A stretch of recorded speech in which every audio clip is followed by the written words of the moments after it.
Good evening everyone, welcome to the North East PSC.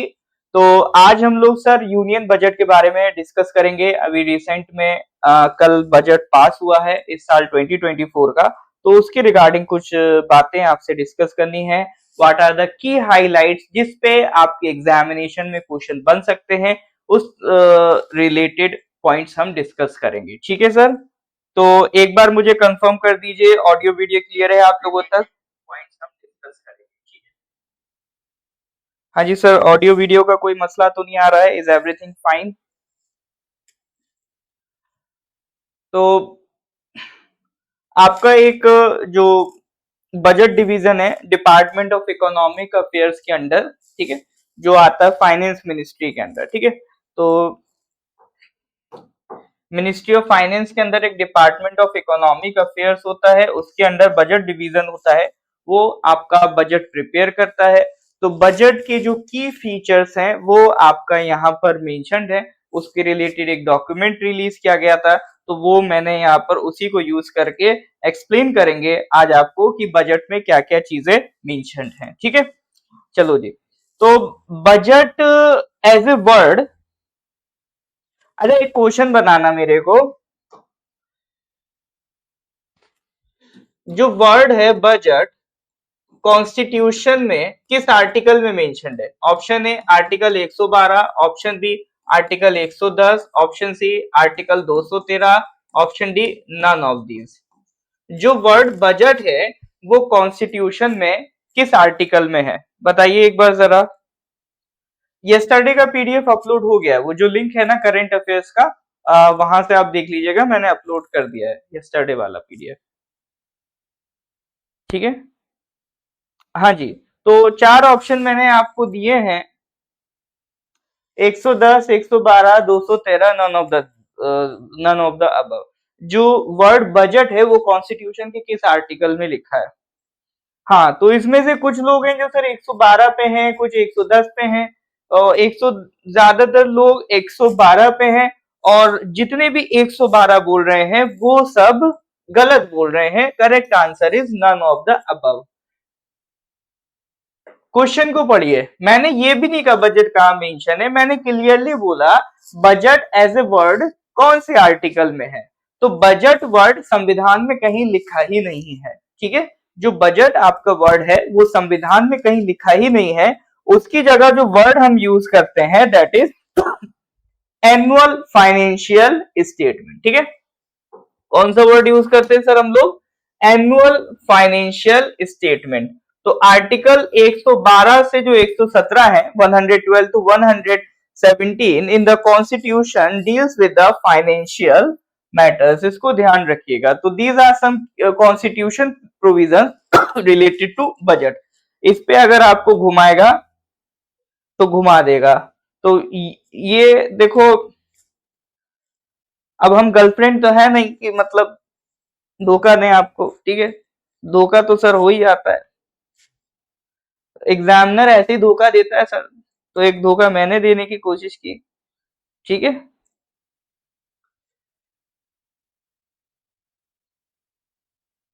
Budget कौन बनाता है sir? आपका फाइनेंस मिनिस्ट्री के अंदर जो डिपार्टमेंट ऑफ इकोनॉमिक अफेयर्स होता है उसका बजट डिवीजन, ये मैंने आपको दिखा भी दिया। ये बजट डिवीजन ने ये फाइल आपकी प्रिपेयर की है, उससे रिलेटेड हम चीजें आपका डिस्कस करेंगे। अच्छा एक चीज और, आपका बजट के रिगार्डिंग बेसिक बातें मैं कर लूं। देखिए दो पार्ट हैं बजट में। जब भी आप बजट पढ़ते हो कॉम्पिटिटिव एग्जाम्स के लिए, तो दो चीजें होती हैं। एक तो पूरा प्रोसीजर कि बजट कैसे बनाया जाता है, क्या क्या प्रोसेस होती है, उसके बाद बजट में लिखा क्या है। तो जो प्रोसेस है वो हम यहाँ डिस्कस नहीं करेंगे, वो ऑलरेडी उस पे हमने पिछली साल वीडियो बनवाया था, आप सर्च कर लेना बजट नॉर्थ ईस्ट पीएससी, उस पर आपको नजरुल सर का एक वीडियो मिल जाएगा कि बजट कैसे पास किया जाता है, वो सारी डिटेल आपको वहां पर मिल जाएंगी। अभी मैं बस बेसिक बात आपको ये बताना चाहता हूं कि ये बेसिकली बजट है क्या। देखिए जैसे हमारे घरों में बजट होता है, एक साइड हम लिखते हैं रेवेन्यू कितना पैसा आ रहा है, और एक साइड लिखते हैं एक्सपेंडिचर कितना खर्चा हुआ है। ब्रॉडली इन्हीं दो पार्ट में डिवाइड करते हैं, इन्हीं पार्ट में हमारा जो देश का बजट है वो भी डिवाइड होता है। वैसे तो जो बजट होता है वो आपका फरवरी मंथ में पास होता है। एक पूरे फाइनेंशियल ईयर के लिए होता है, यानी 1 अप्रैल, जैसे मान लो ये साल था 1 अप्रैल 2024 से लेकर कब तक के लिए वैलिड होगा, 31 मार्च 2025 तक के लिए। तो ये पूरा फाइनेंशियल ईयर के लिए बजट बनता है। लेकिन ये इलेक्शन ईयर था, जब इलेक्शन ईयर होता है तो उस साल पूरे साल का बजट नहीं आता है, एक टेम्परेरी बजट आता है जिसे कहते हैं इंटरिम बजट। तो इस बार की फरवरी में वही इंटरिम बजट आया था, जब तक वो सरकार रहती है जून तक, ठीक है। तो अब क्या है, दोबारा से नई सरकार चुन के आ गई है। अब जब जो नई सरकार है वो क्या करेगी, इस रिमेनिंग टाइम पीरियड के लिए बजट बनाएगी, ठीक है। तो यानी जो इलेक्शन ईयर होता है उस साल बजट 2 बार में आता है, एक तो इंटरिम बजट होता है, उसके बाद full and final budget election के बाद आता है। तो इस साल जो फरवरी में बजट आया था वो एक इंटरिम बजट था। अब जो बजट आया है सर वो फुल एंड फाइनल बजट है, जो अगली साल 31 मार्च 2025 तक वैलिड रहेगा। बजट ऐसा नहीं है कि सर एक रात पहले उठे बना बनू के खत्म कर दिया, इसमें बहुत टाइम लगता है। मान लो अगर इस फरवरी में बजट प्रेजेंट करना है तो पिछले अगस्त से प्रिपरेशन लगती है। फाइनेंस मिनिस्ट्री का ही काम होता है, वो सारे जितने भी मिनिस्ट्रीज हैं सबको सर्कुलर जारी करते हैं कि आपको कितना खर्चा चाहिए, आपको कितना खर्चा चाहिए। तो सारी मिनिस्ट्रीज अपना खर्चा बताती कि इस साल हमें इतना पैसा चाहिए, इतना पैसा चाहिए। अब जो फाइनेंस मिनिस्ट्री है उसका काम है ये डिसाइड करना कि किस सेक्टर को, किस मिनिस्ट्री को कितना पैसा अलॉट करना है। इसीलिए फाइनेंस मिनिस्ट्री बहुत इंपॉर्टेंट होती है किसी भी सरकार में। फिर उसके बाद जो फाइनेंस मिनिस्ट्री ऐसा नहीं अपने मन से बजट बना देती है, वो अलग अलग सेक्टर्स जैसे बिजनेस सेक्टर्स हो गए, अलग अलग लोगों से, है ना, प्रोफेशनल से डिस्कस करते हैं कि देश के लिए क्या बेहतर है, कि लोगों की क्या डिमांड है, उसके अकॉर्डिंग बजट बनता है। और इस बार का बजट भी रिफ्लेक्ट कर रहा है कि जो सालों से एक इशू चल के आ रहा था कि बेरोजगारी बहुत बढ़ रही है, नौकरी नहीं है, तो उस चीज को इस बार हाईलाइट किया है सरकार ने, उस पे काम करने की कोशिश की है जो इस बार के बजट में दिखती है, ठीक है। चलिए जी, तो स्टार्ट करते हैं सर। ये सर अभी करंट अफेयर्स का नहीं हो रहा है, आज करंट अफेयर्स की जगह बजट डिस्कस कर रहे हैं। कल बजट आया था तो एक बार देख लेते हैं कौन कौन से पॉइंट्स हैं जो आपके काम आ सकते हैं, फिर उसको आज डिस्कस कर रहे हैं, ठीक है। बात क्लियर है कि नहीं है sir, is that clear? Give me thumbs up. अब बाकी सर हर साल जब बजट आता है तो उसकी एक थीम होती है कि इस साल की थीम क्या है बजट की। इस साल एग्रीकल्चर पे फोकस हो रहा है, इस साल आम आदमी पे फोकस हो रहा है, इस साल बिजनेस पे फोकस हो रहा है, किस चीज पे फोकस हो रहा है। हर साल बजट की एक थीम होती है। तो इस साल के बजट की 4 थीम सरकार ने बताई है, ठीक है। जो फाइनेंस मिनिस्ट्री जब बजट प्रेजेंट करती है वही इसकी थीम भी बताते कि हाँ भाई ये इसकी थीम है। जैसे पहली चीज क्या है सर, एम्प्लॉयमेंट पे फोकस किया गया है। ऑब्वियसली बात है, ये काफी बड़े मुद्दे बने थे इस बार इलेक्शंस में कि आपको बेरोजगारी बहुत ज्यादा बढ़ रही है। दूसरा स्किल का मुद्दा है कि कई बार क्या है, नौकरी अवेलेबल है लेकिन लोगों के पास स्किल नहीं है, इस व्यवस्था से भी जूझना है। तीसरा एमएसएमई सेक्टर को प्रमोट करने के लिए व्यवस्था की गई है। चौथा आपका जो मिडिल क्लास है उसको फायदा पहुंचाने की कोशिश की गई है। तो सरकार ने कहा है इस बार 4 थीम है बजट की। तो वन बाय वन देख लेते हैं सर क्या क्या थीम पे काम किया गया है, ठीक है। 4 थीम है।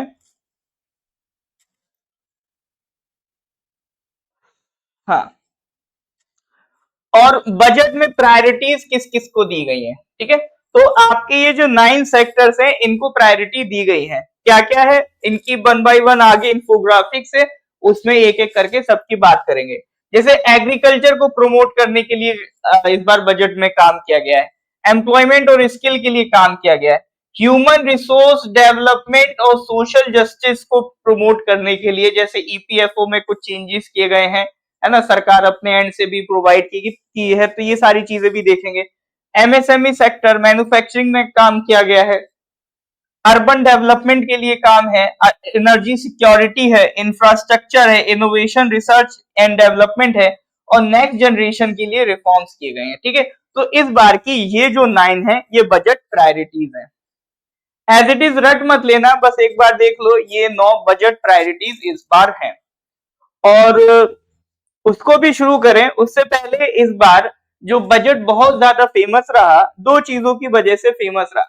एक तो सर जो एम्प्लॉयमेंट के लिए काम किया, एम्प्लॉयमेंट के लिए 3 स्कीम्स प्राइम मिनिस्टर पैकेज के तहत अनाउंस की गई। एम्प्लॉयमेंट लिंक्ड इंसेंटिव, ठीक है, ये आगे हम बात करेंगे। ये जो 3 स्कीमें हैं कि फ्रेशर्स के लिए, मैन्युफैक्चरिंग में जॉब क्रिएशन के लिए, एम्प्लॉयर्स को सपोर्ट करने के लिए, तो ये 3 स्कीम्स एम्प्लॉयमेंट सेक्टर में डेवलप की गई हैं। अब ये इम्प्लीमेंट की जाएंगी, तो इनकी हम आगे भी बात करेंगे। दूसरा जो काम किया गया है वो किस पे, हाँ, विमेन और स्टूडेंट्स पे भी फोकस किया गया है। फिर उसके बाद दूसरा जो फेमस रहा इस बार बजट का, वो रहा है कि सर जो बिहार को पैसा दिया गया और जो आपको आंध्र प्रदेश को पैसा दिया गया, ठीक है, बिहार और आंध्र प्रदेश के लिए काफी कुछ दिया गया है इस बार। ऑब्वियसली बात है, सब देख रहे हैं अभी जो गवर्नमेंट रूलिंग में है उसमें ये बहुत की रोल प्ले करते हैं गवर्नमेंट की मेजोरिटी में। आपका जो टीडीपी है आंध्र प्रदेश की और बिहार से जो जेडी पार्टी है, ठीक है, तो उनको थोड़ा सा मेंटेन करने के लिए थोड़ा सा ये पॉलिटिकल मूव्स रहते हैं। तो बिहार को काफी अच्छा बजट दिया गया है, आंध्र प्रदेश को काफी अच्छा बजट दिया गया है उनके इंफ्रास्ट्रक्चर के बूस्ट के लिए। इवन वैसे बिहार सरकार की कोशिश थी कि बिहार को स्पेशल कैटेगरी का स्टेटस मिले, लेकिन स्पेशल कैटेगरी का स्टेटस तो नहीं मिल पाया, बट हाँ 26,000 करोड़ का डायरेक्ट फाइनेंशियल एड बिहार को दिया जाएगा। और स्पेशल कैटेगरी स्टेटस में क्या फायदा हो जाता है, स्पेशल कैटेगरी में कुछ स्पेशल ग्रांट्स देता है सेंट्रल गवर्नमेंट, साथ ही साथ आपका जो सेंट्रली स्पॉन्सर्ड स्कीम्स होती हैं, जनरली सेंट्रली स्पॉन्सर्ड स्कीम्स में 60% पैसा सेंट्रल गवर्नमेंट खर्च करता है, 40% स्टेट गवर्नमेंट खर्च करता है। लेकिन अगर स्पेशल कैटेगरी स्टेटस है तो 90% सेंट्रल गवर्नमेंट खर्च करेगा, 10% स्टेट गवर्नमेंट खर्च करेगा। जैसे अरुणाचल है अपना, वो स्पेशल कैटेगरी स्टेटस है सर, तो वहां पर 90% सेंट्रल गवर्नमेंट खर्चा करेगा, 10% स्टेट गवर्नमेंट खर्चा करेगी in the central sponsored schemes. तो स्पेशल कैटेगरी स्टेटस तो नहीं मिला है, बट स्टिल काफी बड़ा फंड प्रोवाइड किया जा रहा है बिहार को, ठीक है, एंड आंध्र प्रदेश को। ऑलराइट सर, तो वन बाय वन बात करते हैं सर। पहला पिलर जो था वो किससे रिलेटेड था, हाँ, एग्रीकल्चर से रिलेटेड, ठीक है। तो सबसे पहले बात करते हैं एग्रीकल्चर की कि एग्रीकल्चर के लिए क्या क्या काम किया जा रहा है। देखो, productivity and resilience in agriculture, agriculture के लिए क्या क्या काम किया जा रहा है सर, एग्रीकल्चरल रिसर्च को ट्रांसफॉर्म किया जाएगा। अच्छा, इंडिया में कौन सी इंस्टीट्यूशन है एग्रीकल्चरल रिसर्च को मेंटेन करने के लिए responsible, Indian council for agricultural research, ठीक है। तो जितनी भी एग्रीकल्चरल रिसर्च होती है वो कौन करता है, आईसीएआर। करंट अफेयर्स में आप पढ़ते रहते हो कि सर आईसीएआर ने ये एक सीड की वैरायटी बनाई जिससे प्रोडक्टिविटी बढ़ेगी, ये सीड की वैरायटी बनाई। तो ये सारी चीजें क्या हो रही है, एग्रीकल्चरल रिसर्च में काउंट हो रही हैं, जिसके लिए मेनली इंडिया में कौन रिस्पॉन्सिबल है, आईसीएआर रिस्पॉन्सिबल है, ठीक है। उसके अलावा कॉपरेशन पॉलिसी बनाई जाएगी। देखो, कॉपरेशन पॉलिसी मतलब जो कॉपरेटिव्स को प्रमोट किया जाएगा, जैसे आपका डेयरी सेक्टर है उसमें आनंद मिल्क यूनियन लिमिटेड, अमूल, ये सबसे एक सक्सेसफुल और बेस्ट एग्जांपल माना जाता है कॉपरेटिव्स का। यानी ये एक कोई सिंगल कंपनी नहीं है, यहाँ पर अलग अलग स्टेक होल्डर्स इसमें जुड़े हुए हैं जिसमें सभी फायदा उठाते हैं, ठीक है। तो ये कोऑपरेटिव स्ट्रक्चर को प्रमोट करा जाएगा एग्रीकल्चर में भी। इवन ये गवर्नमेंट में कोऑपरेटिव में आप देखोगे काफी सीरियसली लिया गया है कोऑपरेटिव्स को, अलग से कोऑपरेटिव मिनिस्ट्री भी है अब हमारे देश में। तो एक बार बताइएगा, मिनिस्ट्री ऑफ कोऑपरेटिव क्या कहते हैं, कौन है मिनिस्टर ऑफ कोऑपरेटिव इंडिया में अभी कौन है, बताइएगा। बड़े फेमस नेता है, देखें किसको पता है। तो कोऑपरेटिव के लिए पहले भी सरकारों ने काफी काम किया है, ठीक है। तो इसी को आगे सरकार प्रमोट कर रही कि एग्रीकल्चर में भी कोऑपरेटिव को लाया जाए। अभी होता क्या है, सबके पास छोटे छोटे लैंड है, ठीक है, तो छोटे अगर लैंड पोर्शन है तो उसमें ज्यादा प्रॉफिट नहीं निकल पाता है। तो उस तरह की कोशिश है, एक बड़ा सा कोऑपरेटिव बनाया जाएगा, सबके छोटे छोटे लैंड्स को मिला के इंटीग्रेट किया जाएगा ताकि बड़ा प्रॉफिट बने जिसमें से सब अर्निंग कर सके। आत्मनिर्भरता लाने के लिए ऑयल सीड्स जो कई सारे हमें इंपोर्ट करने पड़ते हैं, उनको अब हम अपने देश में ही प्रोड्यूस करेंगे ताकि आत्मनिर्भरता आए और हमारा जो इंपोर्ट है वो कम हो।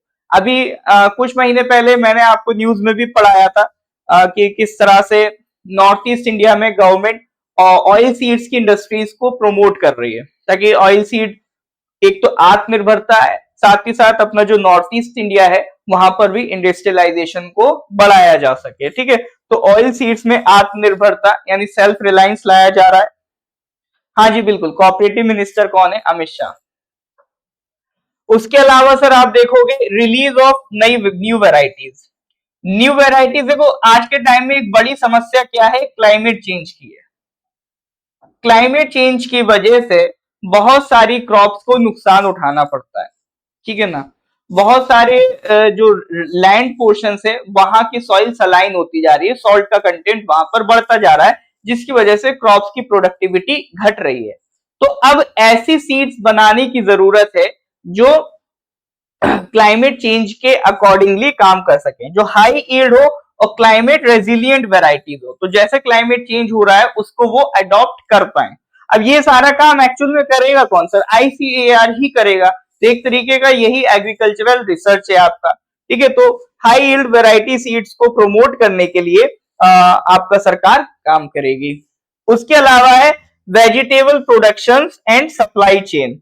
तो जो आपका फूड प्रोसेसिंग आउटपुट्स हैं, कॉपरेटिव्स हैं, स्टार्टअप्स हैं, तो एक पूरी जो वेजिटेबल सप्लाई चेन है उसको सरकार प्रोड्यूस करेगी। इसके लिए पहले भी काम किया गया है, जैसे डेडिकेटेड फ्रीट कॉरिडोर गवर्नमेंट ने बनाए हैं।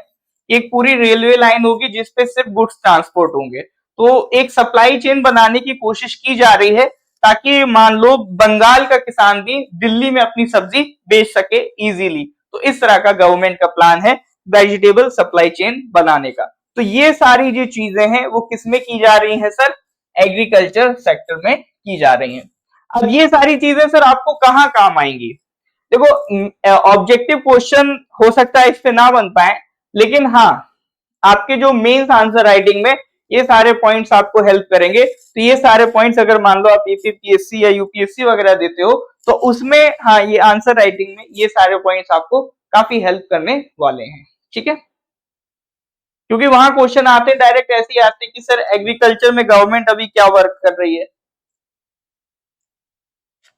तो ये बात हो गई sir productivity and resilience in agriculture. और क्या कर रही है सरकार? नेचुरल फार्मिंग को प्रमोट किया जा रहा है। देखो, दो तरह की फार्मिंग होती है सर आपका, एक होती है नेचुरल फार्मिंग, एक होती है आपका ऑर्गेनिक फार्मिंग। दोनों में थोड़ा सा डिफरेंस है। ऑर्गेनिक फार्मिंग में फिर भी आप ऑफ फार्म फील्ड कुछ प्रोडक्ट्स यूज कर लेते हो, जैसे कंपोस्ट वगैरह। लेकिन ऑर्गेनिक नेचुरल फार्मिंग में आप जो भी प्रोडक्ट्स यूज कर रहे हो ना वो उसी फील्ड से रिलेटेड होते हैं, जैसे काउ डंग वगैरह इसमें यूज हो जाता है। तो ये बेसिक डिफरेंस होता है ऑर्गेनिक फार्मिंग और नेचुरल फार्मिंग में। तो सरकार का पर्पज है कि नेचुरल फार्मिंग को प्रमोट किया जाए। ठीक है, 1 crore farmers across the country will be initiated into natural farming. 10,000 need based bio input resource centre to be established. फिर उसके बाद श्रिम्प के प्रोडक्शन और एक्सपोर्ट के लिए काम किया जाएगा। ठीक है, श्रिम्प तो आप समझ ही रहे होगे सर, नाबार्ड के थ्रू। उसकी फाइनेंसिंग कौन करेगा? नाबार्ड। एग्रीकल्चर से रिलेटेड लोन कौन देता है? नाबार्ड। फिर डिजिटल पब्लिक इंफ्रास्ट्रक्चर क्रिएट किया जाएगा, यानी जो भी किसानों के लैंड से उनको डिजिटलाइज किया जाएगा थ्रू डिजिटल पब्लिक इंफ्रास्ट्रक्चर।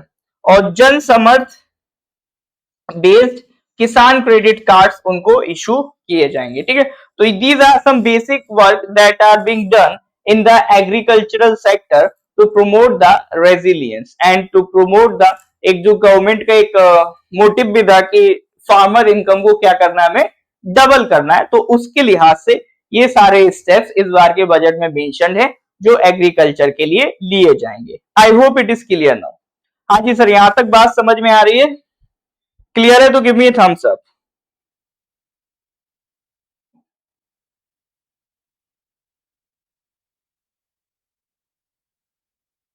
हाँ जी सर, क्लियर है तो गिव मी थम्स अप। ये था पहला पिलर जो एग्रीकल्चर से रिलेटेड था।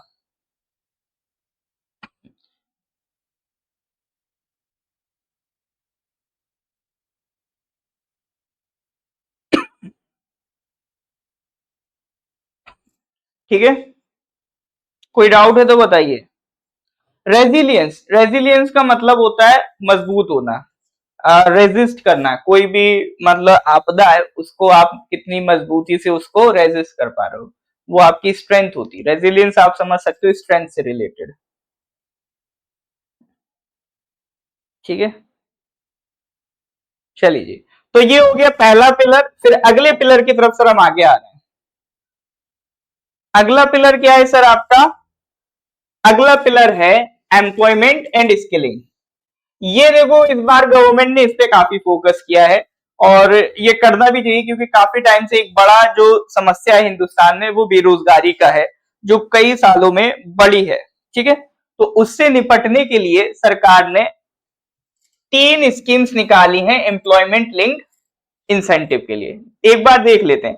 एक स्कीम तो है सर फर्स्ट टाइमर्स, मतलब आप जस्ट ग्रेजुएट हुए हो, आप जस्ट पास आउट हुए हो, तो उनके लिए क्या करा है, मतलब फ्रेशर्स के लिए, क्योंकि सबसे बड़ी समस्या फ्रेशर्स की होती है। कंपनीज को स्किल चाहिए होती है, और फ्रेशर के पास सब कुछ होता है, जज्बा होता है, सब कुछ होता है, स्किल नहीं होती है सर, वो कहां से होंगी? तो कई बार कंपनीज उनको रिक्रूट भी नहीं कर पाती, और ये भी मसला रहता है कि मान लो कंपनीज फ्रेशर्स को इसलिए भी नहीं लेती हैं, उन्हें लगता है यार 1-2 साल इस पे खर्चा करेंगे, ट्रेन करेंगे, और ये तो 2 साल बाद कोई और कंपनी देख के वहां निकल जाएगा, तो हमने जो इस पे खर्चा करा उसका कोई फायदा है नहीं। इसीलिए कंपनीज जो फ्रेशर्स होती हैं उनको लेने से बचती हैं। तो इसका समस्या का समाधान ढूंढते हुए गवर्नमेंट ने क्या कहा है, जितने भी फॉर्मल सेक्टर्स हैं 1 महीने की तनख्वाह दी जाएगी to new entrants in a formal sector in 3 instalments up to ₹15,000, expected to benefit 210 lakh youth.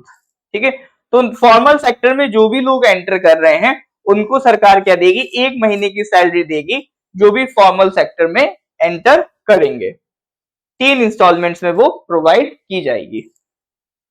फिर उसके बाद स्कीम बी जो है वो मैन्युफैक्चरिंग में जॉब क्रिएशन के लिए। मैन्युफैक्चरिंग में जॉब क्रिएशन कैसे होगा सर? जो फर्स्ट टाइम एम्प्लॉइज हैं, ठीक है, फर्स्ट टाइम जो एम्प्लॉइज हैं, तो उसमें क्या होगा सर, एम्प्लॉय और जो एम्प्लॉयर है उनको कुछ कंट्रीब्यूट करना पड़ता है। जैसे जो भी नौकरी कर रहे होंगे वो जानते होंगे उनकी सैलरी से कुछ पैसा कटता है पीएफ। मान लो कई बार क्या होता है, जैसे उनकी सैलरी से 12% जो पैसा है वो प्रोविडेंट फंड में जाता है, तो कुछ उतना ही लगभग पैसा आपका उनका जो एम्प्लॉयर है उसके एंड से भी जाता है। तो वो जो टोटल पैसा होता है वो एक प्रोविडेंट फंड में इकट्ठा होता रहता है। तो यहां पर सरकार ने कहा है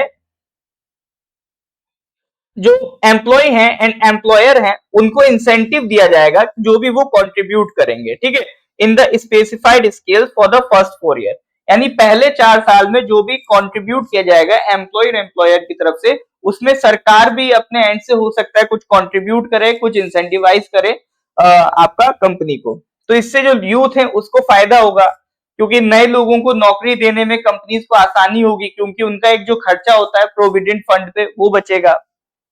फिर एक स्कीम है एम्प्लॉयर्स को सपोर्ट करने के लिए, जो ईपीएफओ कंट्रीब्यूशन है एम्प्लॉयर्स का up to 3,000 month for 2 years for all new hires, उसको क्या करेगी गवर्नमेंट रीइंबर्स करेगी। ठीक है, मान लीजिए आपकी सैलरी से कुछ पैसा प्रोविडेंट फंड में कट गया, अब जो पैसा कट गया है 3,000 तक का जो पैसा है पर महीने शुरू के 2 साल के लिए सरकार आपको वापस कर देगी, ताकि जो नए एम्प्लॉयज हैं उनको फायदा हो सके। ठीक है, तो इससे जो 15 लाख 50 लाख जॉब एक्सपेक्ट की जा रही हैं जनरेट हो जाएंगी। तो ये सारी स्कीम्स जनरली एम्प्लॉयज और एम्प्लॉयर्स की मदद के लिए है, ताकि नई जॉब्स क्रिएट की जाए, ताकि जो एम्प्लॉयर्स है वो नई जॉब्स को क्रिएट करें, उनके ऊपर फाइनेंशियल बर्डन कम पड़ेगा, तो वो नई जॉब को क्रिएट कर पाएंगे।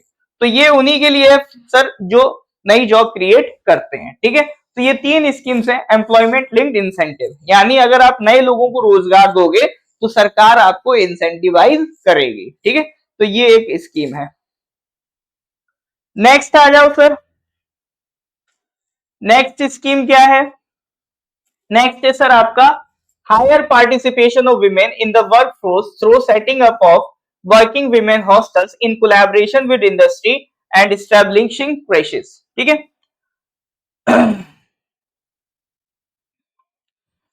विमेन पार्टिसिपेशन के बढ़ावे के लिए कुछ स्टेप्स लिए गए हैं, क्योंकि विमेन पार्टिसिपेशन में एक बड़ा चैलेंज आता है कि उनकी जो मैटरनिटी लीव्स होती हैं वो, दूसरा मान लो जो बच्चे हैं उनका ध्यान कौन रखेगा। जनरली सोसाइटी में ये होता है कि भाई जो जेंट्स हैं वो नौकरी पे चले गए, लेडीज से कहा गया भाई बच्चे का ध्यान रखने के लिए कोई तो होना चाहिए, तो आप घर पे रहो, नौकरी मत करो।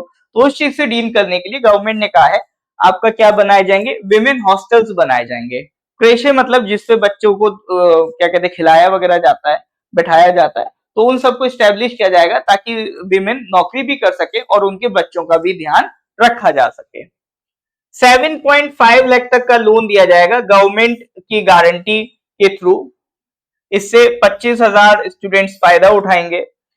और हायर एजुकेशन के लिए इंडिया में अगर मान लो आप हायर एजुकेशन में जाते हो 12th के बाद, मान लो कोई कॉलेज में जाते हो तो, या एमबीए वगैरह करते हो, तो उसमें 10 लाख तक का फाइनेंशियल सपोर्ट में सरकार आपको हेल्प करेगी। ठीक है, तो direct e vouchers to 1 lakh students every year and annual interest subvention of 3%। ये इंटरेस्ट सबवेंशन क्या है कि मान लो आपने लोन लिया तो लोन का जो इंटरेस्ट रेट है 10% है, तो उसमें से 3% जो इंटरेस्ट रेट है वो सरकार भरेगी, आपको सिर्फ 7% भरना पड़ेगा। स्किल के लिए ये तो सर एम्प्लॉयमेंट की बात हो गई, या हायर एजुकेशन की बात हो गई, यूथ की बात हो गई, विमेन की बात हो गई। स्किल के लिए क्या किया गया है, 20 लाख यूथ को स्किल किया जाएगा over a 5 year period. Industrial training institutes को अपग्रेड किया जाएगा 1000।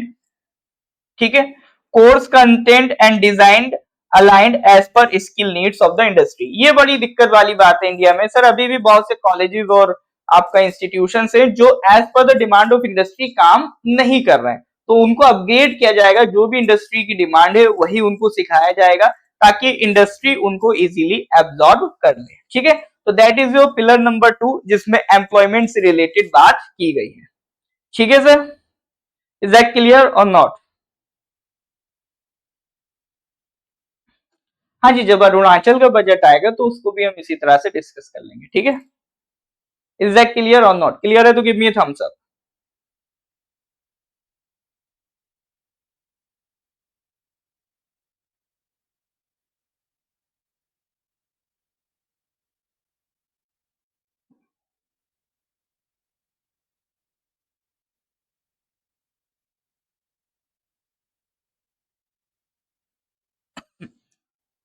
तो ये बात हो गई सर आपका किससे रिलेटेड, ये बात हो गई पिलर नंबर 2।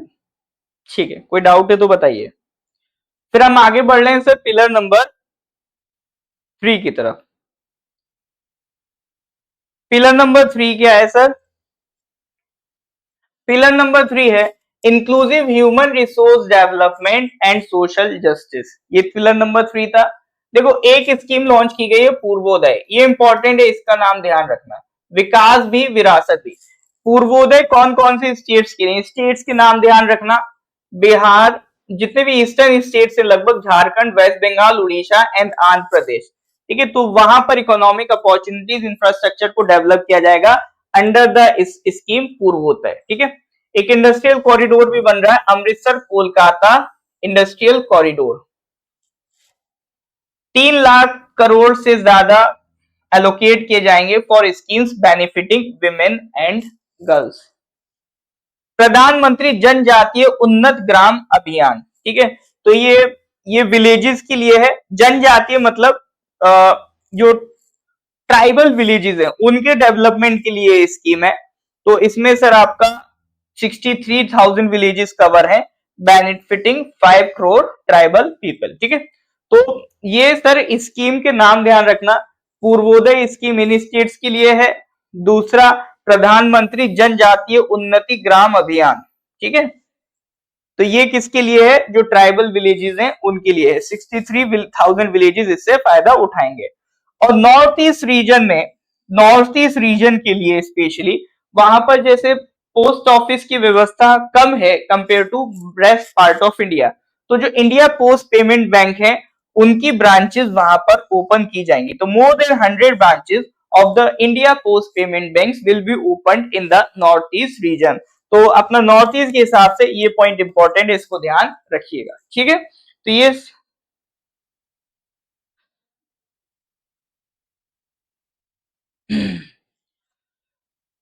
देखो, बजट क्या होता है ना, थोड़ा सा इसमें टेक्निकल टर्म्स होते हैं, इसीलिए मैं इसको एक बार आपसे गो थ्रू करा रहा हूँ, समझा रहा हूँ, ताकि एक बार देख लो। और पॉइंट्स भी इसीलिए मैं साथ ही साथ बताते चल रहा हूँ कि आपसे क्वेश्चन पूछ सकता है कि प्रधानमंत्री जनजातीय उन्नति ग्राम अभियान किस कम्युनिटी के लिए, तो ट्राइबल विलेजेस के लिए, ठीक है, कौन से सेक्शन के लिए। या पूछ सकता है कि नॉर्थ ईस्ट रीजन में कितने इंडिया पोस्ट पेमेंट बैंक्स लगाने की बात की गई है, तो 100 ब्रांचेस लगाने की बात की गई है। इस तरह से डायरेक्ट क्वेश्चन आपके एग्जाम में आ सकते हैं। ये पूछ सकता है कि जो पूर्वोदय है, पूर्वोदय स्कीम में कौन कौन से स्टेट्स कवर हैं, तो ये डायरेक्ट क्वेश्चन इस तरह से आपको यहाँ पर देखने को मिल सकते हैं। नेक्स्ट आ जाओ sir, pillar number 4। Pillar number 4 क्या था सर, मैन्युफैक्चरिंग के लिए सर आपका, ठीक है, मैन्युफैक्चरिंग और सर्विसेज सेक्टर के लिए है। क्रेडिट गारंटी स्कीम है। देखो, जहां पर क्वेश्चन डायरेक्ट नहीं बनेगा उसको मैं थोड़ा सा स्किप भी करूंगा, मेन मेन पॉइंट्स ही आपसे डिस्कस करूंगा, ताकि आपके एग्जाम के रेलिवेंट हम लोग पॉइंट्स यहां से तलाश कर सकें, ठीक है।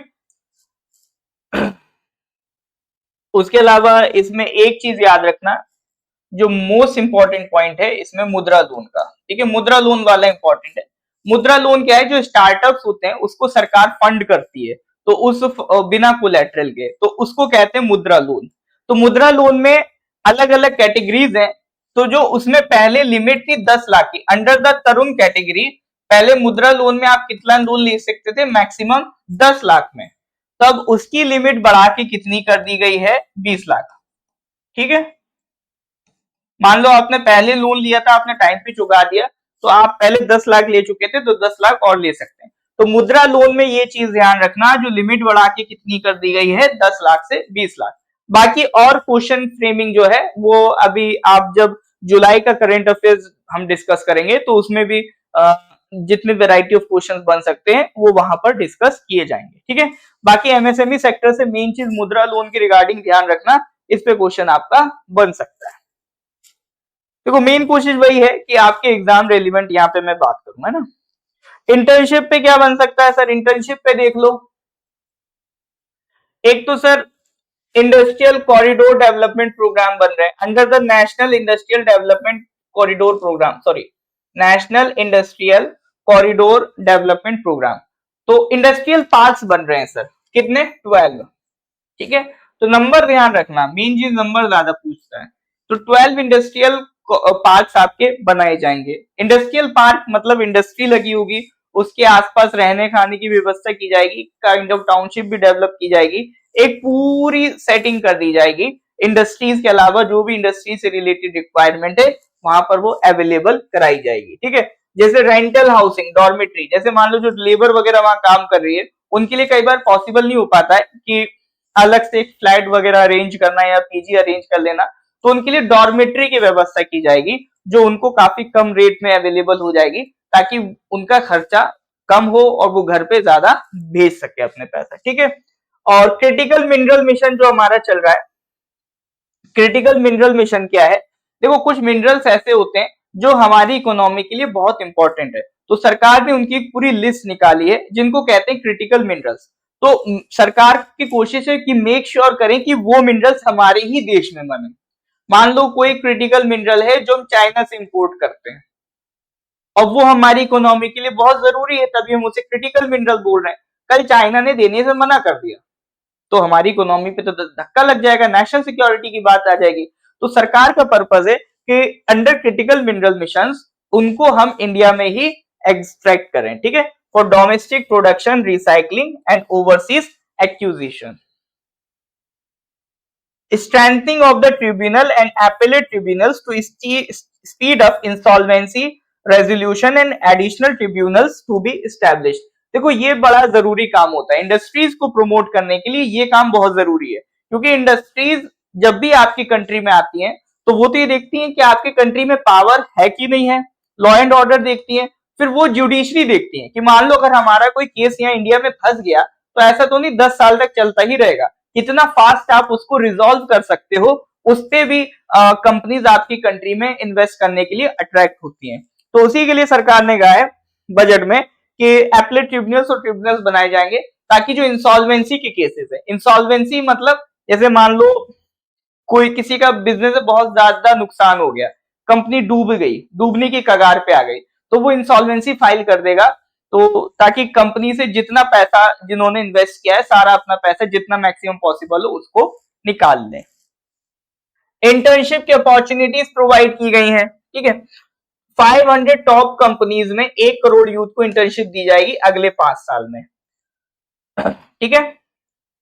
5,000 महीना इंटर्नशिप में प्रोवाइड किया जाएगा, साथ ही साथ one time assistance of 6,000 rupees भी प्रोवाइड किया जाएगा। जो सीएसआर फंड इकट्ठा होता है, सीएसआर क्या होता है?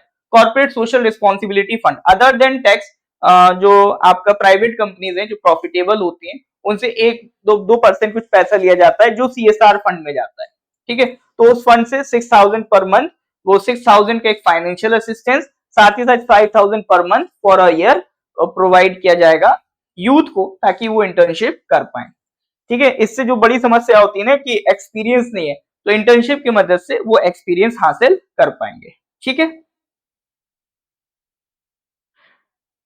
Tribunals is a type of court, ठीक है। एपेलेट ट्रिब्यूनल जहां पर आप अपील कर सकते हो, मान लो कोई डिसीजन आया कोर्ट का, उसके लिए अपील करने के लिए एपेलेट ट्रिब्यूनल बनाई जाती है। मान लो किसी कोर्ट ने फैसला दिया, उसमें अपील करने के लिए एपेलेट ट्रिब्यूनल बनाई जाती है, ठीक है। मतलब ये टाइप ऑफ कोर्ट आप समझ सकते हो। बाकी जो डिटेलिंग है वो तो हम पॉलिटी में आपको पढ़ाते हैं। हाँ जी सर, यहाँ तक कोई डाउट है तो बताइए। इज दैट क्लियर और नॉट क्लियर? है तो give me a thumbs up. तो ये 4 पॉइंट अभी तक हमने डिस्कस कर लिए, 5वें पॉइंट पे आ रहे हैं, आगे बढ़े।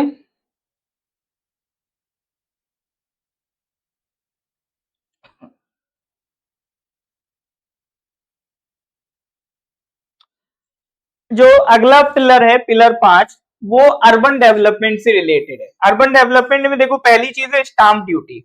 स्टाम्प ड्यूटी क्या होती है? जब भी आप प्रॉपर्टी खरीदते हो तो उस पर कुछ टैक्स देना पड़ता है, जिसे कहते हैं स्टाम्प ड्यूटी। ये स्टेट गवर्नमेंट के पास जाती है। तो उन्होंने कहा स्टेट कोशिश करेंगे स्टेट से बात करके जो स्टाम्प ड्यूटी है उसको कम कराया जाए अगर कोई जमीन एक औरत खरीदती है तो, ठीक है। स्ट्रीट मार्केट्स के लिए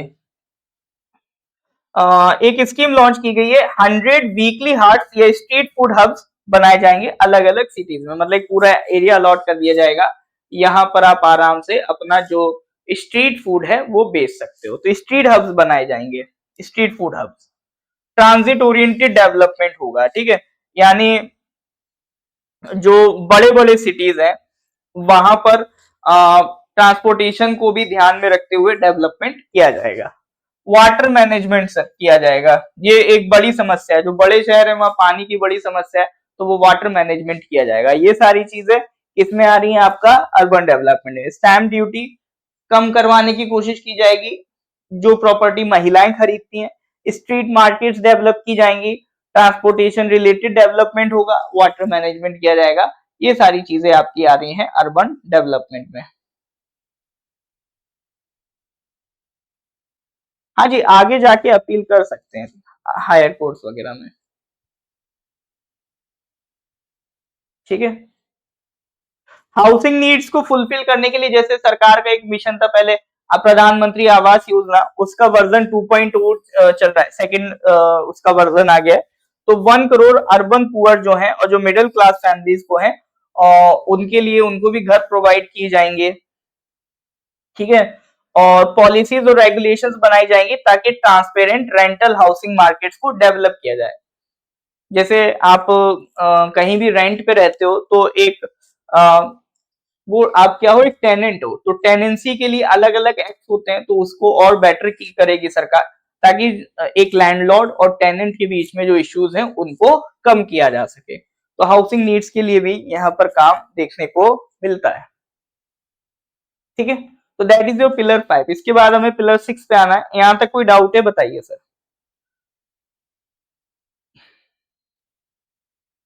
फिर हम पिलर 6 पे आ रहे हैं। बस एक बार सर गो थ्रू कर लो चीजें क्या क्या लिखी है। पिलर 6 सर ये एनर्जी सिक्योरिटी से रिलेटेड है। अच्छा, इसमें एक इंपॉर्टेंट चीज है ये वाली।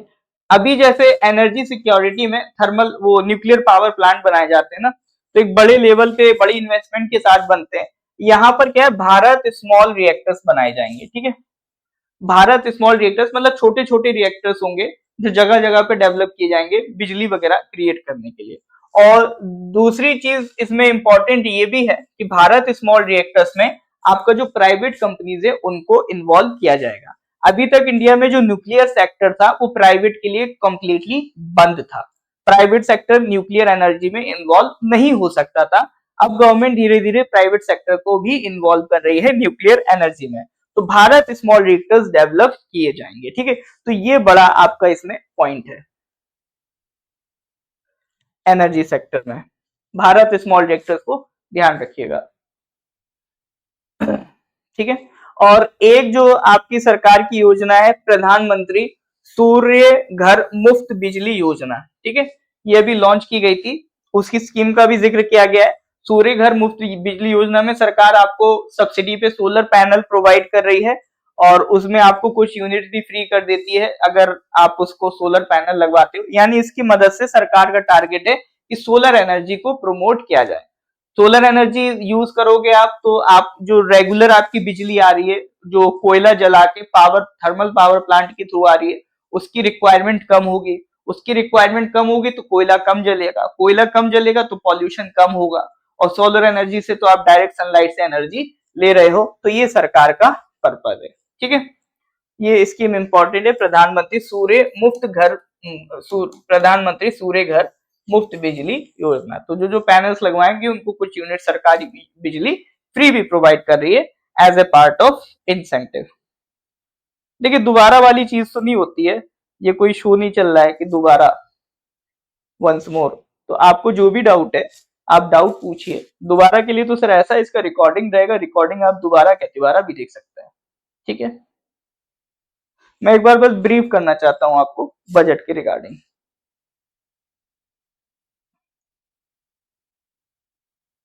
नेक्स्ट आ जाओ सर इंफ्रास्ट्रक्चर। इंफ्रास्ट्रक्चर के लिए 11,11,1111 करोड़ रुपए का फंड सरकार ने अलोकेट किया है जिसमें इंफ्रास्ट्रक्चर डेवलप किया जाएगा। इंफ्रास्ट्रक्चर ही हमेशा बजट का एक बड़ा इंपॉर्टेंट पार्ट होता है जिससे पता चलता है कि डेवलपमेंट कितना फास्ट होगा। इंफ्रास्ट्रक्चर वही रोड्स वगैरह जो डेवलप की जाती हैं, आपका ट्रांसपोर्टेशन डेवलप किया जाता है, वो सब इंफ्रास्ट्रक्चर का पार्ट है, ठीक है। जैसे प्रधानमंत्री ग्राम सड़क योजना to provide all weather connectivity to 25,000 rural habitations, ठीक है।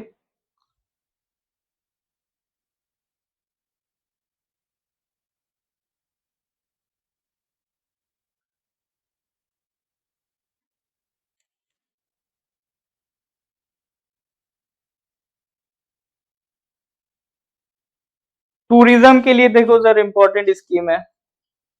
टूरिज्म के लिए विष्णुपद टेम्पल कॉरिडोर बनाया जाएगा, महाबोधि टेम्पल कॉरिडोर बनाया जाएगा गया में, ठीक है। राजगीर को डेवलप किया जाएगा।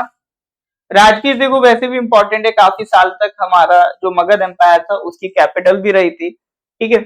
उसके अलावा नालंदा में डेवलपमेंट तो आपने देखा ही है सर, अभी नालंदा यूनिवर्सिटी को रिवाइव किया गया है तो नालंदा में डेवलपमेंट किया जाएगा।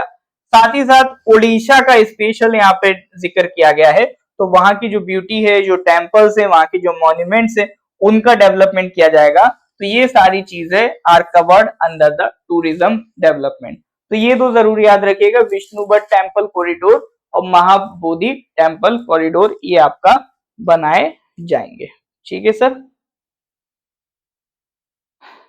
फिर इनोवेशन रिसर्च डेवलपमेंट के लिए एक स्कीम लॉन्च की गई है। स्कीम का नाम ध्यान रखना, अनुसंधान नेशनल रिसर्च फंड, ठीक है। अनुसंधान नेशनल रिसर्च फंड ये किसके लिए सर, आपका इनोवेशन प्रमोट करने के लिए, ठीक है। अनुसंधान नेशनल रिसर्च फंड को ध्यान रखिएगा, ये किसके लिए है सर, आपका रिसर्च प्रमोट करने के लिए। स्पेस इकोनॉमी के लिए, स्पेस सेक्टर को बढ़ावा देने के लिए 1000 करोड़ का डायरेक्ट बजट अलॉट किया जा रहा है। ठीक है, स्पेस सेक्टर को डायरेक्ट 1000 करोड़ का बजट अलॉट किया जा रहा है। ये भी क्वेश्चन डायरेक्ट आपसे पूछ सकता है, स्पेस इकोनॉमी के लिए कितना पैसा दिया गया है, या पूछ लेगा अनुसंधान नेशनल रिसर्च फंड किसके लिए है। ठीक है, चलिए यहां तक कोई डाउट है तो बताइए, क्लियर है तो गिव मी थम्स अप। ये पूरे आपके 8 पिलर्स डिस्कस हो गए, एक पिलर और बचा है।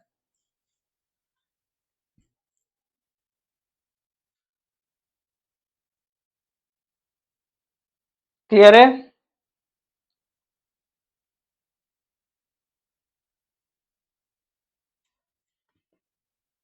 नाइन्थ पिलर में क्या इंपॉर्टेंट है सर? देखो नेक्स्ट जनरेशन रिफॉर्म्स, यानी आने वाले वक्त के लिए क्या करा जा रहा है। देखो एक बड़ा जो सरकार ने जिक्र किया है, भू आधार का जिक्र किया है।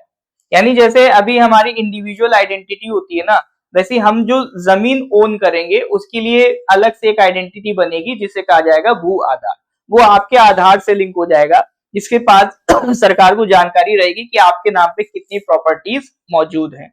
तो ये काइंड ऑफ एक करप्शन को रोकने में भी मदद करेगी और प्रॉपर्टी डिस्प्यूट्स को भी कम करने में मदद करेगी। ठीक है, जितने भी मैप्स है उनके प्रॉपर सर्वे किए जाएंगे, डिजिटाइजेशन किया जाएगा। ठीक है, land records in urban areas will be digitised with GIS mapping. तो लैंड रिकॉर्ड्स को डिजिटाइज करना भी एक बड़ा स्टेप रहेगा, क्योंकि अभी भी सर क्या होता है ना, फ्रॉड्स बहुत हो जाते हैं लैंड को लेके, कि हमें चेक कराना पड़ता है कि हम जो जमीन खरीद रहे हैं तो उसको कई तरीके से चेक करना पड़ता है। ऐसा तो नहीं इसको किसी और ने खरीद रखा हो और ये हमें फिर फर्जी में बेची जा रही हो। तो जब डिजिटलाइजेशन हो जाएगा तो इस तरह के फ्रॉड्स में कमी आएगी और गवर्नमेंट को भी क्लैरिटी रहेगी कि हाँ ये जमीन किसकी है, ये जमीन किसकी है। तो इसमें काफी हेल्प करेगा आपका डिजिटलाइजेशन ऑफ लैंड रिकॉर्ड्स। और भू आधार की यहाँ पर बात की गई है। तो दीज वर द 9 की पॉइंट्स। ठीक है, दीज वर द 9 पिलर जो इस बार के बजट में डिस्कस थे। अब देखो सर, जैसे बजट में दो चीजें होती हैं, एक होता है रिसिप्ट यानी कितना पैसा सरकार के पास आ रहा है, और दूसरा होता है एक्सपेंडिचर, कितना खर्चा सरकार करने वाली है। तो रिसिप्ट हो या एक्सपेंडिचर, तो उसको दो पार्ट में बांटते हैं, एक होता है रेवेन्यू रिसिप्ट, एक होता है कैपिटल रिसिप्ट। जैसे कुछ पैसा आता है लाइक जैसे सैलरीज वगैरह, सॉरी जो टैक्सेस वगैरह सरकार कलेक्ट करती है, ठीक है ना, तो उससे जो पैसा आता है वो किस में जाता है, रेवेन्यू रिसिप्ट में। फिर कुछ पैसा सरकार के पास आता है, जैसे मान लो सरकार ने कोई कंपनी बेची या अपना शेयर बेचा, या फिर सरकार ने कोई इंटरेस्ट लिया, तो वो किस में चला जाता है सर, आपका कैपिटल रिसिप्ट में। तो अभी गवर्नमेंट के हिसाब से जो रेवेन्यू रिसिप्ट है वो बढ़ने वाला है। जैसे अभी तक 27 लाख करोड़ तक देखा गया था, अब जो रेवेन्यू रिसिप्ट है यानी जो टैक्सेस वगैरह से सरकार के पास आने वाला है, उसका प्रोजेक्शन है कि वो कितना जा रहा है, 31 लाख करोड़ जा रहा है। और जो कैपिटल रिसिप्ट है वो सरकार के हिसाब से इस साल कम होने वाला है। जैसे लास्ट ईयर तक तो 17.9 आया था, इस बार और कम होने वाला है, 16.9 लाख करोड़ हो जाएगा। ठीक है, तो ये गवर्नमेंट की एक्सपेक्टेशन है। तो टोटल कितना पैसा सरकार ने एक्सपेक्ट किया, 31.3 प्लस 16.9, इसको आप जोड़ लो, कितना हो जाएगा सर, 47। ठीक है, 47 मतलब अराउंड 48 लाख करोड़। 48 लाख करोड़ रिसिप्ट में सरकार का एक्सपेक्टेशन है हमारे पास इस साल आने वाला है। ठीक है, तो ये तो बात हो गई सर कितना पैसा आने वाला है। फिर दूसरी बात होती है सर कितना पैसा जाने वाला है, उसका भी सरकार ने खर्चा बताया है कि देखो रेवेन्यू एक्सपेंडिचर भी काफी बढ़ रहा है, इस बार 35 था, इस साल जा रहा है 37 लाख करोड़। इकोनॉमिक्स का मानना रहता है कि जो रेवेन्यू एक्सपेंडिचर है वो कम से कम होना चाहिए, लेकिन देख रहे हैं सर इस बार अगर रेवेन्यू रिसिप्ट बढ़ रहा है तो रेवेन्यू एक्सपेंडिचर भी बढ़ रहा है, और जो कैपिटल इन्वेस्ट एक्सपेंडिचर है वो भी बढ़ रहा है। मतलब इकोनॉमिक्स का मानना रहता है कि कैपिटल एक्सपेंडिचर ज्यादा होना चाहिए, रेवेन्यू एक्सपेंडिचर कम होना चाहिए। रेवेन्यू एक्सपेंडिचर में कौन से खर्चे हो जाते हैं, जो सैलरीज वगैरह पे खर्चे किए जाते हैं, ठीक है, तो वो माना जाता है कम हो। कैपिटल एक्सपेंडिचर यानी सरकार ने कोई नई मान लो कंपनी बना दी या सरकार ने बिल्डिंग्स बना दी, रोड बना दी, वो आगे कैपिटल एक्सपेंडिचर में। तो कैपिटल एक्सपेंडिचर से आगे फायदा मिलता है, ये एसेट क्रिएशन में जो खर्च होता है वो कैपिटल एक्सपेंडिचर में आता है। तो इससे सरकार जितना खर्च करेगी उतना ही वेल्थ क्रिएट होगी, और इससे डायरेक्टली कोई वेल्थ क्रिएट नहीं होती है। इसीलिए इकोनॉमिस्ट मानते हैं कैपिटल एक्सपेंडिचर ज्यादा होना चाहिए कंपेयर टू रेवेन्यू एक्सपेंडिचर। ठीक है, अब उसके बाद अगली चीज आती है फिस्कल डेफिसिट। फिस्कल डेफिसिट कितना होता है सर? देखो फिस्कल डेफिसिट होता है सर, मान लो जो भी आपका रेवेन्यू है, ठीक है, और रिसिप्ट है, जो पैसा आपके पास आ रहा है, जनरली वो कम होता है एक्सपेंडिचर से। ठीक है, वो कम होता है एक्सपेंडिचर से। तो इनके बीच में जो डिफरेंस होता है, यानी खर्चे में से जो जितना आ रहा है उसको निकाल दो, तो वो क्या है सर? आपका फिस्कल डेफिसिट है। ठीक है, वो क्या है सर? आपका फिस्कल डेफिसिट है। और इसी फिस्कल डेफिसिट को कैसे बैलेंस किया जाता है, सरकार कैसे करती है? यानी जो रेवेन्यू रेसिप्ट आपको दिखाई थी ना, रेवेन्यू रेसिप्ट, तो उसमें से आप वो वाला हिस्सा हटा दो जो सरकार बोरो करने वाली है, क्योंकि बजट हमेशा बैलेंस होता है। जितना पैसा सरकार आता हुआ दिखाएगी उतना जाता हुआ भी दिखाएगी, लेकिन उसमें से कुछ अमाउंट ऐसा होगा। बैलेंस कैसे करती है सरकार? अगर आमदनी कम है, खर्चा ज्यादा है, बोरोइंग्स करके। ठीक है, मान लो 500 रुपए हमारे पास आ रहे हैं और 700 रुपए खर्च हो जा रहे हैं, तो ये 200 रुपए कहां से आए? तो ये जो 200 रुपए सरकार ने उधार लिए हैं, यही क्या है? फिस्कल डेफिसिट है। ठीक है, एक होता है कितना पैसा आ रहा है, एक हो रहा है कितना पैसा जा रहा है। इनके बीच में जो डिफरेंस है, जो सरकार बोरो करती है, उसी को क्या कहते हैं? Fiscal deficit. ठीक है, तो इसको ध्यान रखिएगा। तो फिस्कल डेफिसिट अभी जो है वो एक्सपेक्ट किया गया 4.9% रहेगा। इसको जीडीपी के टर्म्स में कैलकुलेट किया जाता है। ये एक नंबर होता है ऑब्वियसली, ठीक है, इसको जीडीपी से डिवाइड करके निकाला जाता है परसेंटेज में, तो as a percentage of GDP इसको देखा जाता है। जितना फिस्कल डेफिसिट कम होगा as a percentage of GDP, उतना ही आपकी इकोनॉमी बढ़िया मानी जाती है, तो इन्वेस्टर्स उतना ही ज्यादा इन्वेस्ट करेंगे, क्योंकि वो ये देखते हैं कि सरकार खर्चा कम करे, वेल्थ ज्यादा क्रिएट करे, तो वहीं पर वो पैसा ज्यादा लगाएंगे। तो अभी 4.9 या 9% एक्सपेक्टेड है, और अगली साल एक्सपेक्टेड है इसको कम करके सरकार कितने पे ले आएगी? 4.5% पे ले आएगी। ठीक है, यहां तक कोई डाउट है तो बताइए सर, इज दैट क्लियर और नॉट? क्लियर है तो गिव मी थम्स अप।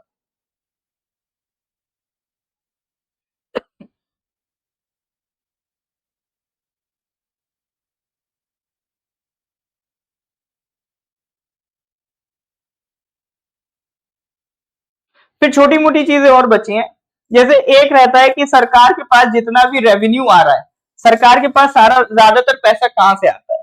तो देखो सरकार के पास सबसे ज्यादा पैसा तो उधार लेके आता है, सबसे ज्यादा।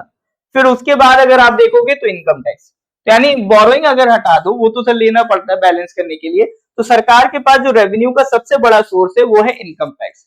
दूसरे नंबर पे जीएसटी वगैरह आते हैं, फिर आपका कॉर्पोरेट टैक्स आता है।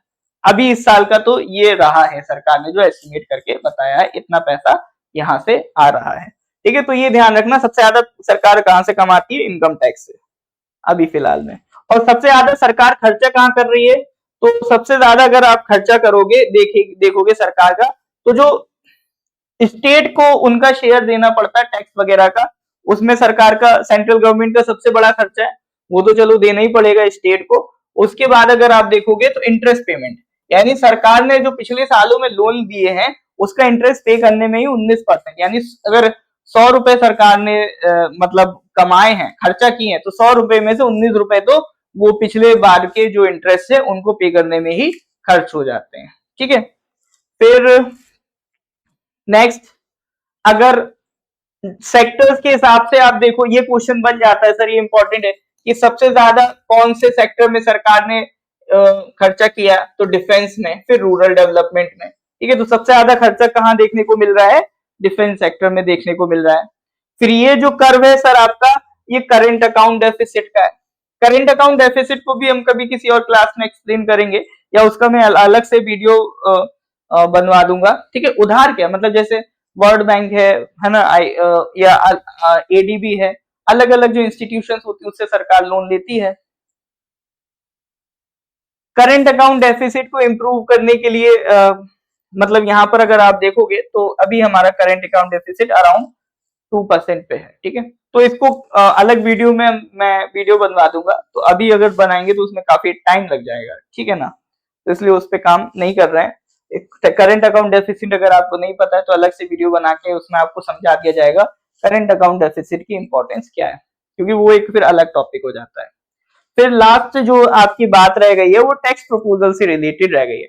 मतलब सरकार ने कहा है टैक्स को आसान करने की कोशिश की जाएगी। अभी टैक्स के प्रोसीजर्स काफी कॉम्प्लिकेटेड है और इनकम टैक्स 1961 वाला जो एक्ट है उससे सारे प्रोसीजर चलते हैं। तो सरकार की कोशिश है उसको सिंप्लीफाई करा जाए, इस एक्ट को अमेंड किया जाए। अभी इस बार थोड़ा सा ये आपके कस्टम ड्यूटी कुछ प्रोडक्ट्स पे चेंज की गई है, उससे किस सेक्टर को फायदा मिलेगा वो भी यहाँ पर मेंशन है। उसके बाद एक जो शेयर मार्केट वालों के लिए थोड़ी सी बुरी न्यूज है, क्योंकि उनको जो टैक्स देना पड़ता था वो बढ़ गया है, ठीक है। जो लॉन्ग टर्म कैपिटल गेन से, मान लो आपने कोई शेयर खरीदा, एक साल से ज्यादा अपने पास रखा, फिर उसको आप जो बेचोगे तो उस पर लगेगा long term capital gains tax, ठीक है। और अगर एक साल से कम तक आपने अपने पास रखा तो वो कहलाएगा short term capital gains tax, उस पे 20% टैक्स लगेगा। और ये जो पहले एलटीसीजी पहले 10% था वो बढ़ के 12.5% हो गया, जिसकी वजह से शेयर मार्केट काफी तेजी से कल नीचे गिरा था जब ये बजट पास हो रहा था, ठीक है। एंजल टैक्स हटा दिया गया सर। एंजल टैक्स क्या होता है? मान लो कल मैं कोई कंपनी लगाऊं, आप मेरे को पैसा दो, तो आप मेरे लिए क्या हो गए? एक एंजल हो गए सर। तो आप जो इन्वेस्ट करोगे वो होगा एंजल इन्वेस्टमेंट, जो शुरू में पैसा दे, ठीक है। अब उस पर भी सरकार पहले टैक्स लेती थी, एंजल टैक्स, उसको अबॉलिश कर दिया गया है। टैक्सेस में कुछ चेंज किए गए हैं, जैसे पहले 0 से 3 लाख के लिए नील था, अब वो ओल्ड टैक्स रिजीम में 0 से 2.5 लाख के लिए नील था, अब 0 से 3 लाख के लिए नील कर दिया गया है, ठीक है। या आप इसको देख लो, अभी जो नई टैक्स रिजीम है उसके हिसाब से 0 से 3 लाख जो एनुअल इनकम वाले उन्हें कुछ नहीं देना है, 3 से 7 लाख वालों को 5% देना है, 7 से 10 वालों को 10%। इस तरह से ये आपका न्यू टैक्स रिजीम के टैक्स स्लैब्स। तो ये तो टैक्स भरने वालों के लिए है, ये इस पे क्वेश्चन ज्यादा नहीं बनेंगे, ठीक है। सैलरीड एम्प्लॉइज के लिए स्टैंडर्ड उनको डिडक्शन 50,000 से 75,000 के बीच मिलेगा। मतलब जब वो आईटीआर अपना फाइल करेंगे तो जितना भी फाइल करेंगे उसमें सरकार डायरेक्ट इतना पैसा उनका टैक्स में डिडक्ट कर देगी, ठीक है। चलिए, तो ये कुछ आपका बेसिक सा, इसकी पीडीएफ भी मैं आपको प्रोवाइड कर दूंगा, तो वहां से भी आप ये सारी चीजें देख सकते हो कि क्या क्या आपको इस बार के बजट में जो भी अभी हमने डिस्कस की वो सारी आपको पीडीएफ में भी देखने को मिल जाएगा, ठीक है सर। चलिए, यहाँ तक कोई डाउट है तो बताइए। तो ये हो गया सर आपका पूरा बजट का डिस्कशन, ठीक है। तो अब आपकी अगली क्लास का भी टाइम हो रहा है, ठीक है, तो फिर मैं क्लास यहीं रखता हूँ। फिर भी कोई डाउट हो तो व्हाट्सएप कर दीजिएगा। तो लेक्चर अच्छा लगा हो, कुछ सीखने को मिला हो, कुछ फायदा मिला हो तो इसको लाइक कर देंगे, अपने कलीग के साथ इसको सर शेयर कर देंगे, ठीक है। फिर मिलते हैं अगली क्लास में। Till then, goodbye, have a nice day.